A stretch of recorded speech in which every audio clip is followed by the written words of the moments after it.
எல்லாரும் ஒரே வீட்டுல தானே இருக்கீங்க, நீங்க பத்திரமா பாத்து கூட மாட்டீங்களா? அப்படி என்ன உங்களுக்கு முக்கியமான வேலை கிடக்கு?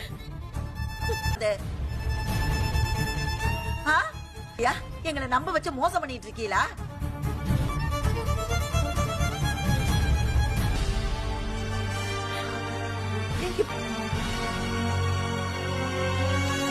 நாம இங்கே நின்னுகிட்டு இருக்கிறது சரியில்லை. குமார் எங்க இருந்தாலும் தேடி கண்டுபிடிக்கணும்.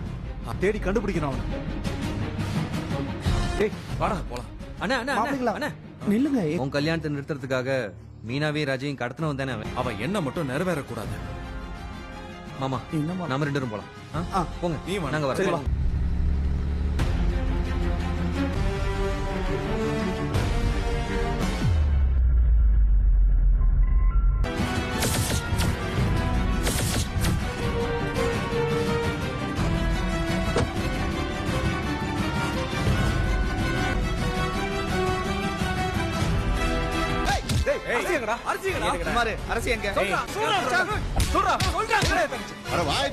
யாரு குமரவேலு? குமரவேல் கூட அரசி இருக்காளா? அரசி இருக்கணும்.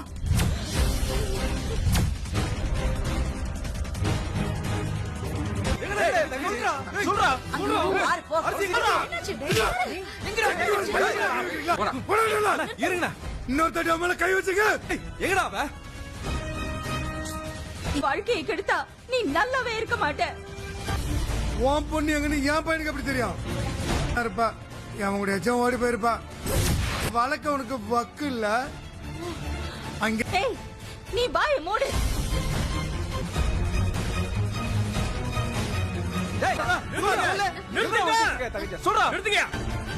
அரசியை நான் எதுவுமே பண்ணல. வேணும்னா இப்படி சொல்லலாம்.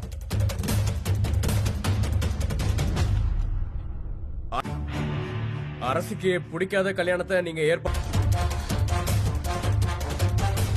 ராத்திரி நலுங்கு முடிஞ்ச கையோட அவன் எனக்கு போன் பண்ணா சொன்னா. நான் ஆனா அவ கேட்கவே இல்ல.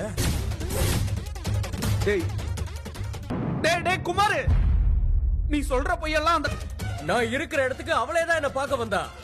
வாழ்ந்தா உன் கூட தான் வாழ்வேன்னு என்னென்னமோ. சும்மா நடிக்காதடா.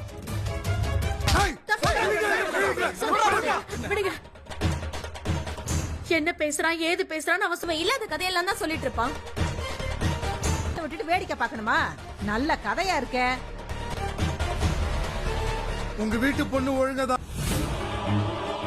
டேய் நீ சொல்ற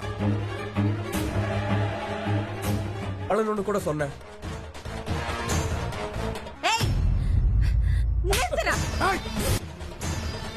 நீ சொல்ற மாதிரிலாம் அரிசி பேசிக்கவே.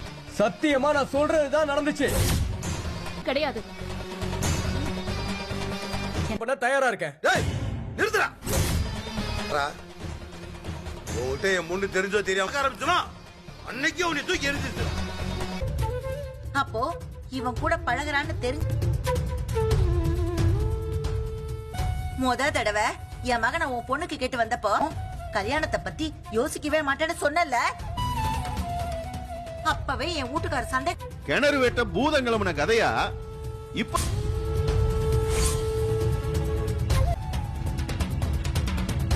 பாத்துக்க. அரசிக்கு மாப்பிளைக்கு நம்ம பேச்சு வச்ச மாதிரி கல்யாணம் நல்லபடியா நடக்கும். அவனுக்கு கல்யாணமா?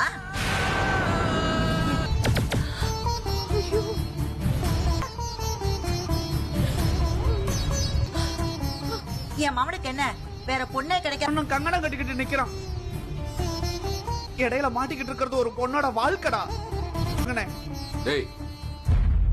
என்ன நடந்துச்சு? நான் உண்மைதான் சொல்றேன் பெரியப்பா.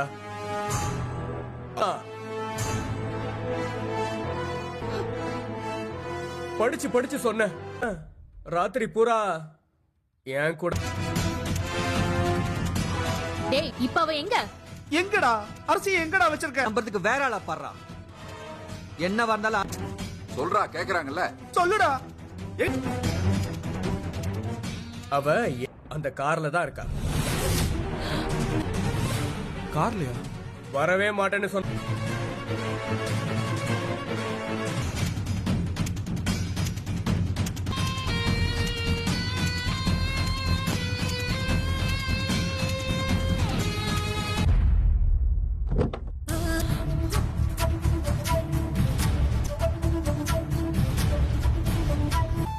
வெளியில வா.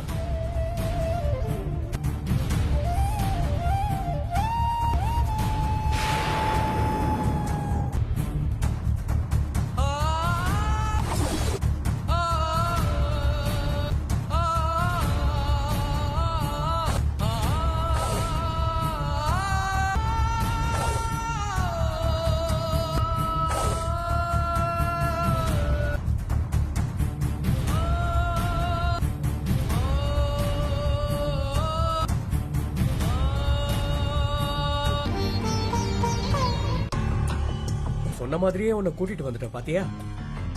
டோ, நான் தப்பு பண்ண மாதிரி என்ன திட்டுறாங்க, என்ன அடிக்க வராங்க.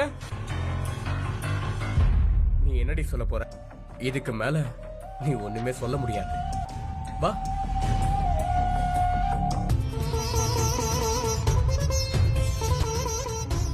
நான் தான் வேணும்னு சொன்ன உங்க பொண்ணை கட்டி பிடிச்சு அழுத உங்க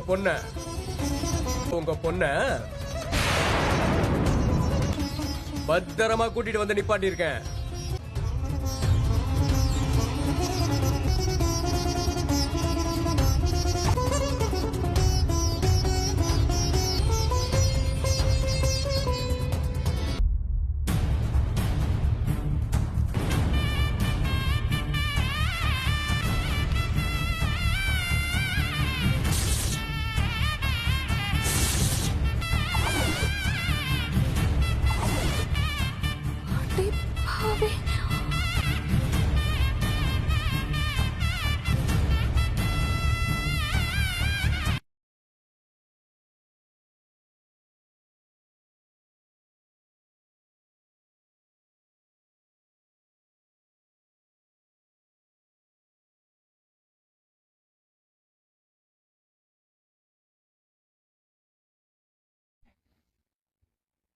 हेलो दोस्तों,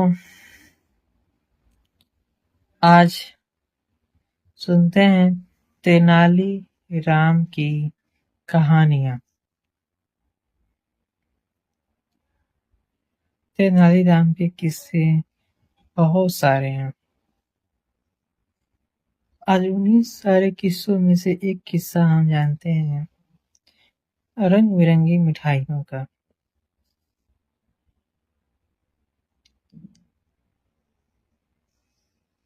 एक समय की बात है,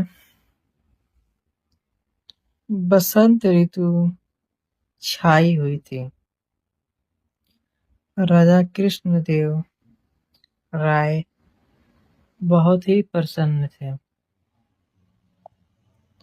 वे तेनालीराम के साथ बाग में टहल रहे थे। वे चाह रहे थे कि ऐसा उत्सव मनाया जाए जिसमें उनके राज्य के सारे लोग सम्मिलित हों।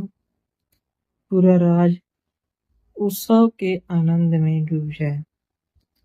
इस विषय में वे तेनालीराम से भी राय लेना चाहते थे।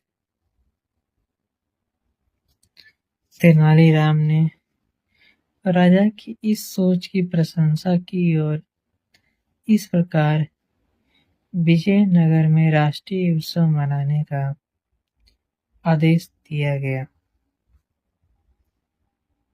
शीघ्र ही नगर को स्वच्छ करवा दिया गया। सड़कों और इमारतों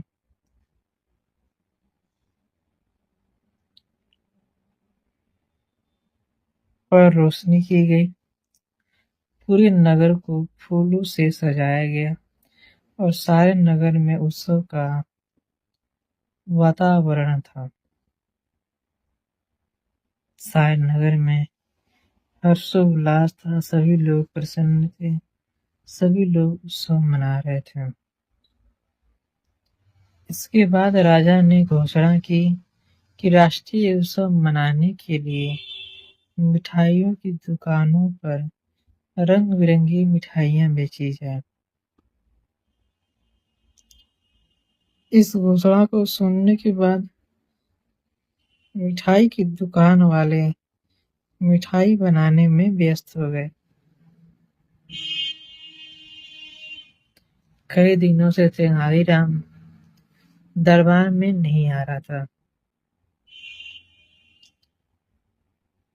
फिर राजा ने तेनालीराम को ढूंढने के लिए सिपाहियों को भेजा, परंतु वे भी तेनालीराम को नहीं ढूंढ पाए। उन्होंने राजा को इस बात से सूचित किया कि तेनालीरामन शहर में नहीं मिल रहा।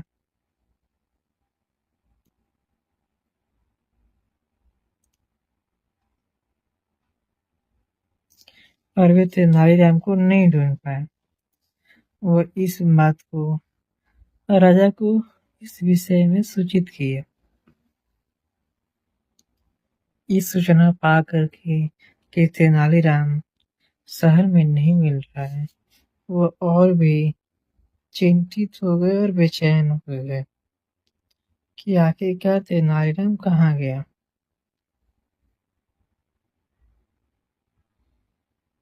उन्होंने फिर से तेनालीराम को सतर्कता पूर्वक ढूंढने का आदेश दिया। कुछ दिनों बाद उनके सैनिकों ने तेनालीराम को ढूंढ निकाला।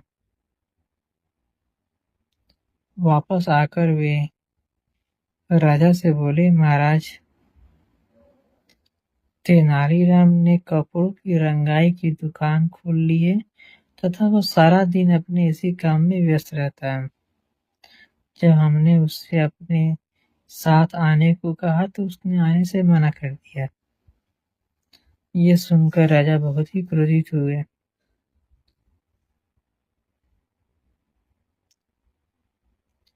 वे सैनिकों से बोले, मैं तुम्हें आदेश देता हूँ कि तेनालीराम को जल्दी से पकड़कर यहाँ लाओ। यदि वो तुम्हारे साथ न आए तो उसे बलपूर्वक लेकर के आओ।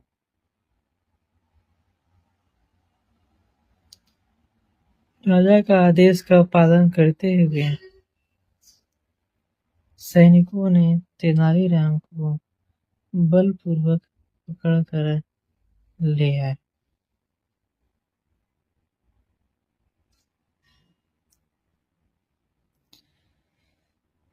राजा ने पूछा, तेनाली, तुम्हें लाने के लिए जब मैं सैनिकों को भेजा तो तुमने शाही आदेश का पालन क्यों नहीं किया? तुमने यह रंगरेज की दुकान क्यों खोली? हमारे दरबार में तुम्हारा अच्छा स्थान है जिससे तुम अपनी सभी आवश्यकताओं को पूरी कर सकते हो। तेनालीराम बोला, महाराज, दरअसल मैं राष्ट्रीय उत्सव के लिए अपने वस्त्रों को रंगना चाहता था। इससे पहले कि शाही रंगे का प्रयोग दूसरे करने में रंगाई के कार्य पूर्ण कर लेना चाहता था। सभी रंगों से प्रयोग का तुम्हारा क्या तात्पर्य? क्या सभी अपने वस्त्रों को रंग रहे हैं? नहीं महाराज, वास्तव में रंगीन मिठाइयाँ बनाने के आपके आदेश के पश्चात सही मिठाई बनाने वाले तो मिठाइयों को रंगने के लिए रंग खरीदने में व्यस्त हो गए हैं। यदि वे सारे रंगों की मिठाइयाँ को रंगने के लिए खरीद लेंगे तो मेरे वस्त्र कैसे रंगे जाएंगे? इस पर राजा को अपनी भूल का एहसास हुआ। बोले, तो तुम कहना क्या चाहते हो कि मेरे आदेश अनुचित है? मेरे आदेश का लाभ उठाकर मिठाइयाँ बनाने वाले मिठाइयों को रंगने के लिए घटिया हानिकारक रंगों का प्रयोग कर रहे हैं। उन्हें केवल खाने योग्य रंगों का प्रयोग करना चाहिए। इतना कहकर महाराज ने तेनालीराम को देखा। तेनालीराम के चेहरे पर वही चिरपरिचित मुस्कुराहट थी। राजा कृष्णदेव राय ने गंभीर होते हुए आदेश दिया कि जो मिठाई बनाने वाले हानिकारक रासायनिक रंगों का प्रयोग कर रहे हैं उन्हें कठोर दंड दिया जाए। इस प्रकार तेनालीराम ने अपनी बुद्धि का प्रयोग करके एक बार फिर से विजयनगर के लोगों का रक्षा की। ऐसा इस वजह से क्योंकि राजा का आदेश पाने के बाद सभी लोगों ने रंगीन मिठाइयाँ बनाना शुरू कर दी थी और रंगीन मिठाइयाँ वो इस तरह से बना रहे थे, वो लोग मिठाइयों को रंग दे रहे थे ताकि मिठाई रंगीन हो जाए। जिसकी वजह से बहुत सारे लोगों को तबीयत खराब हो जाती है वो रंगीन मिठाइयाँ खा खा करके। इस वजह से तेनालीरामन ने अपना बल बुद्धि दिमाग लगा करके उसने ऐसा करने से रोका।